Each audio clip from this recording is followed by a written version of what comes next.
Alors, toujours par rapport à l'étude de l'évolution des coûts de production, dans l'hypothèse d'une capacité de production variable, on va passer à l'analyse de longue période. Donc, on va travailler sur les coûts de longue période.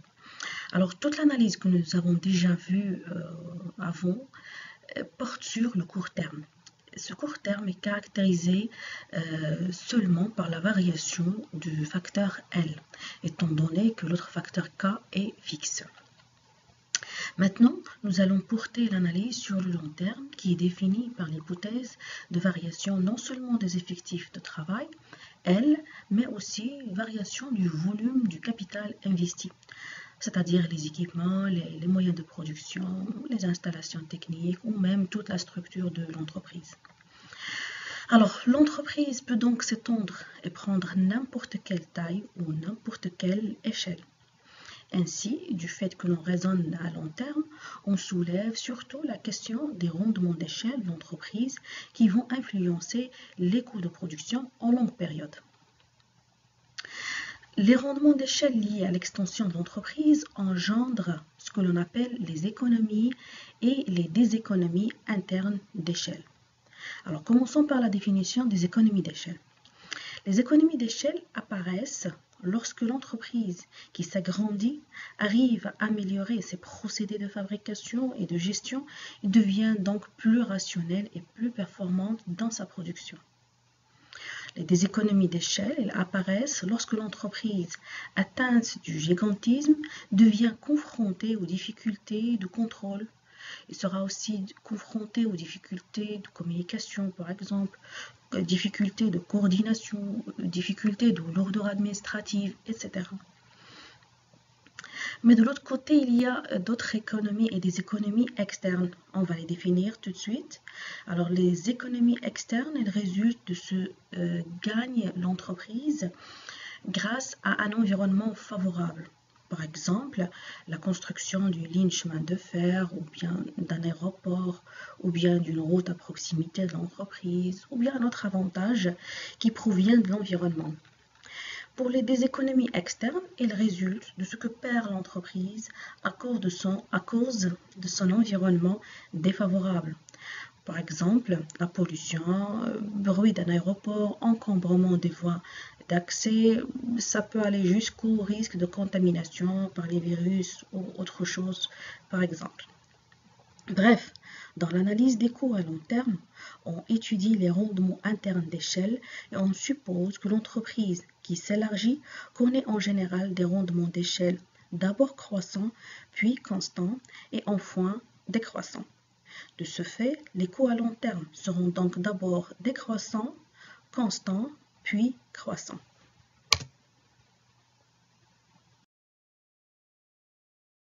Nous avons donc retenu que dans le long terme, le producteur s'engage dans des investissements dont la durée de vie varie d'une entreprise à l'autre selon le secteur d'activité. Nous avons également retenu que ce qui différencie le long terme du court terme, c'est l'absence du facteur fixe. Même les facteurs qui ont été retenus comme fixes, ils deviennent variables avec le temps. Maintenant, on va essayer de représenter, de tracer la courbe du coût en longue période. Puisque la problématique d'entreprise s'articule autour de la maîtrise de ses coûts, il faut savoir qu'il existe presque toujours plusieurs façons de réaliser une production. Et l'entreprise qui cherche à maximiser son profit doit choisir la méthode qui permet de minimiser ses coûts pour un niveau de produit donné. En longue période, l'entreprise peut ajuster ses combinaisons de facteurs pour réaliser chaque niveau de produit avec un coût minimum. Donc la recherche du coût minimum, c'est l'ultime objectif recherché par l'entreprise. Alors en représentant pour chaque niveau de produit un coût minimum pour des prix de facteurs donnés, on obtient une courbe de coût de longue période comme on a sur le graphique. Cette courbe représente tous les points qui peuvent être atteints si un temps suffisant s'écoule pour permettre l'ajustement de tous les facteurs. C'est donc la frontière entre les coûts qui peuvent être réalisés, c'est-à-dire la zone accessible, et ceux qui ne le peuvent pas pour un produit donné, c'est-à-dire la zone inaccessible. Les points situés au-dessus de la courbe peuvent être atteints et correspondent à des coûts de courte période, c'est-à-dire dans le cas où certains facteurs sont fixes.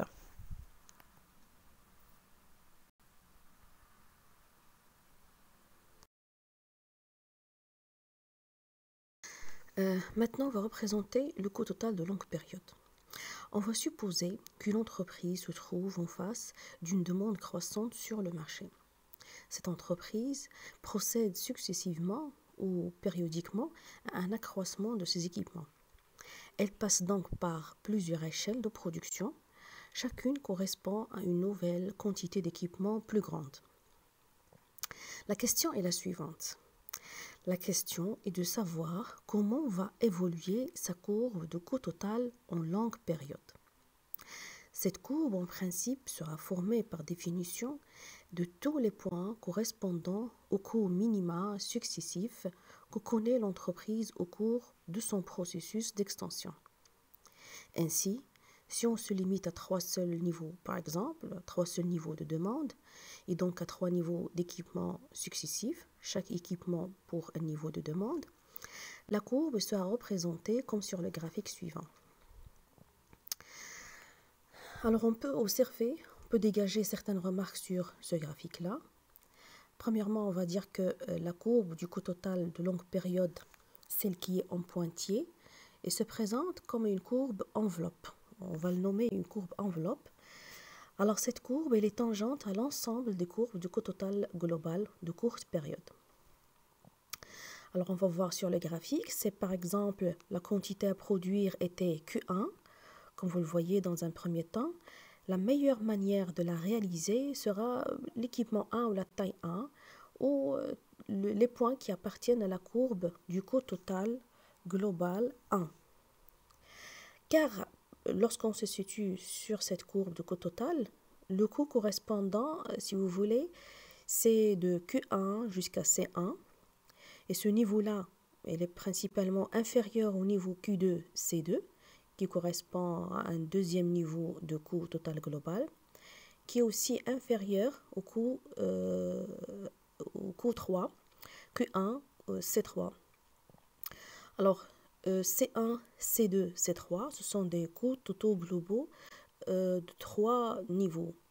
Mais lorsqu'on cherche la quantité Q1, la meilleure façon de le produire, c'est la courbe du coût total 1. Alors maintenant, si la quantité à produire était Q2, alors on va remarquer que la taille 1, c'est-à-dire le coût total global 1, il devient, à ce niveau-là, il est plus cher, il devient onéreux. L'entreprise a avantage à accroître son équipement, à accroître les moyens de production. Donc, c'est l'équipement numéro 2 qui devient le plus rationnel. C'est-à-dire, on doit se situer sur la courbe du taux total global 2. Car il est préférable à l'équipement 1, qui est devenu pour nous trop faible pour produire Q2, et préférable aussi à l'équipement numéro 3, qui est pour nous trop fort. Vous pouvez remarquer que du point Q2 jusqu'à C'2, il est inférieur à Q2, C'3. Il est inférieur à Q2, C'1. Donc la meilleure façon, c'est de se situer sur la courbe du coût total global 2. Très bien. Alors une autre remarque, on peut dire aussi que les coûts fixes correspondant à ces 3 dimensions d'entreprise sont de plus en plus élevés. Plus on s'accroît dans la production, plus les coûts, les frais administratifs, de loyer, d'entretien, toutes les charges de structure, elles deviennent de plus en plus grandes. Cependant, la courbe du coût total de longue période, elle prend son départ à l'origine, de 0. En effet, si la production à réaliser était dans le sens de la baisse, l'entreprise ou la firme aurait choisi des équipements de plus en plus modestes. À long terme donc, il aurait choisi la taille qui réduit le coût total, y compris le coût fixe. On comprend alors qu'à long terme, le coût fixe, il disparaît. Signalons aussi que la détermination d'une courbe du coût total de longue période peut permettre le calcul d'une courbe du coût marginal de long terme, qui sera bien évidemment la dérivée de la courbe du coût total, longue période, et aussi il va nous permettre de dégager une courbe du coût moyen de longue période.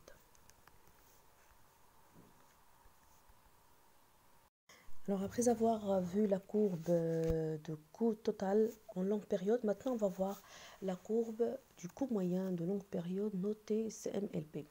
Alors cette courbe-là indique l'ensemble des coûts de production unitaires minimum que connaît l'entreprise lorsque sa dimension s'élargit, c'est-à-dire dans le long terme. Elle doit en principe refléter les phénomènes d'échelle. Cette courbe est représentée, comme vous voyez sur le graphique, par une enveloppe. Alors là, la courbe qui est en pointillé. Alors elle enveloppe l'ensemble des courbes de coût moyen de courte période. Alors cette courbe-là aussi possède plusieurs caractéristiques. Alors on va travailler les caractéristiques, on va les expliquer une par une. Premièrement, la courbe enveloppe en pointillé, elle possède un tracé en U, comme les courbes de coût unitaire de courte période. Alors on doit souligner cependant que cette allure n'est pas due à la loi des rendements non proportionnels qui joue en présence d'un facteur fixe à court terme, mais en longue période, il faut savoir que tous les facteurs sont variables et l'allure de la courbe est due plutôt à la variation de la dimension de la firme. On peut parler d'une certaine extension, etc. Deuxième caractéristique, la courbe du CMLP, coût moyen de longue période, est tangente à l'ensemble des courbes de courte période. Mais cette tangente ne coïncide pas nécessairement avec le minimum de ces courbes, sauf au minimum de la courbe du coût moyen à longue période, où il y a un passage des économies d'échelle ou des économies d'échelle. Alors, ceci provient du fait qu'en longue période, compte tenu de la variabilité des deux facteurs, il est possible de les ajuster de telle façon, de telle sorte que l'entreprise puisse obtenir les différents niveaux de production désirés à des coûts plus bas. C'est le cas, comme vous voyez par exemple, du point M et M', où l'entreprise qui veut produire la quantité Q2 a avantage à accroître sa dimension. En effet, se situant dans une zone d'économie d'échelle, la première zone, un équipement plus grand permettra de réaliser cette production à un coût plus bas qu'à la première dimension. Alors on peut remarquer que Q2 prix M', il est inférieur à Q2 prix M. Pardon. Voilà. Alors troisième remarque. On va noter que dans la partie gauche de la courbe du coût moyen de longue période, en raison des économies d'échelle, la firme a avantage à produire avec des équipements plus importants. Alors vous pouvez voir le point M et M' correspondant à la quantité 2. Les points de tangente sont situés sur la gauche des courbes du coût total unitaire coût moyen. Dans la partie droite de la courbe coût moyen longue période, en revanche, en raison des économies d'échelle, la firme a avantage à produire des équipements moins importants. Vous pouvez remarquer le point N et N' correspondant à une quantité 4, à Q4. Les points de tangence sont situés sur la droite des courbes de coût total unitaire ou coût moyen. Alors, il y a une quatrième caractéristique. La différence que vous voyez entre les points M et M' est que M indique le coût moyen unitaire propre à un équipement donné, c'est-à-dire spécifique à une dimension fixée. Alors, c'est également la signification de T, du point T et du point N. Parce que là, le raisonnement, il est à court terme. Alors, quant au point M', il indique le coût moyen minimum propre à une production donnée, un raisonnement à long terme. C'est également le cas pour les points N' et T. Voilà, alors finalement, il y a une dernière remarque. Dans la réalité économique concrète, la grande firme, il peut éviter de produire dans la deuxième phase, la phase des économies d'échelle. Et il peut, pour ce faire, établir de nouvelles firmes techniquement indépendantes et ainsi suivre sa productivité avec sa nouvelle taille.